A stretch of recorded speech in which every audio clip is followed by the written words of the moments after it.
He was once the most powerful man alive, and yet he lost everything in a moment.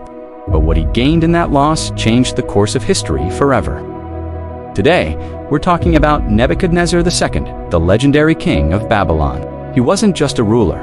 He was the architect of one of the ancient world's greatest empires, a symbol of what humanity can achieve, but also a stark warning of how easily it can all be lost.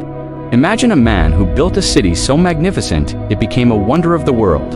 The legendary Hanging Gardens of Babylon, a paradise on earth, were said to be his creation. He was a brilliant strategist, a fearless conqueror, a visionary who expanded his empire and brought it to a golden age. He reached the absolute pinnacle of power and kingship. In his eyes, he was untouchable, a god among men. He had everything a person could ever want: wealth, power, and glory. His word was law, and his ambition knew no bounds. He truly believed he had built his kingdom by his own might and for his own glory.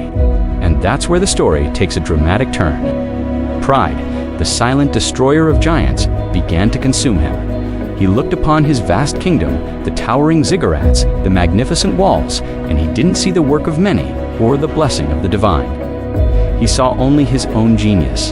This monumental ego became his downfall. The story goes that he was struck by a humbling affliction. His mind fractured, and he lost his sanity. The most powerful king on earth was driven from his palace, from his people, and from his own identity. He lived like a wild animal in the fields, his hair growing like eagle's feathers and his nails like bird's claws. He went from the throne to the dirt, a living symbol of what happens when ego replaces humility. He lost everything: his kingdom, his power, and his very sense of self. For 7 long years, he endured this state, stripped of all earthly glory. It was in this rock-bottom moment, when he had nothing left to be proud of, that his transformation began. He was completely humbled. And then, something incredible happened. He lifted his eyes to heaven. In that simple act of looking up, of acknowledging a power greater than himself, his sanity returned. His understanding was restored. Through profound humility, he found true wisdom, and just as miraculously as he had lost it, his kingdom was restored to him. His counselors and nobles sought him out, and he was re-established on his throne with even greater majesty than before. His comeback was more glorious than his initial rise because it was built on a new foundation. He learned that true strength isn't found in boasting or self-aggrandizement, but in humility and gratitude. His story became a powerful testament that restoration follows humility. So what can we learn from this ancient king? His life offers a timeless and inspiring lesson. It doesn't matter how successful you are, pride can bring you to your knees.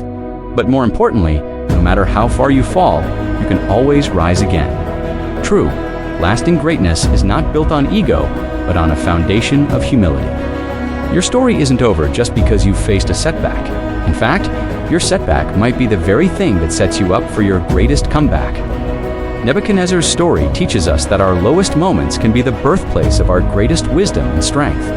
Your journey isn't finished until you decide it is.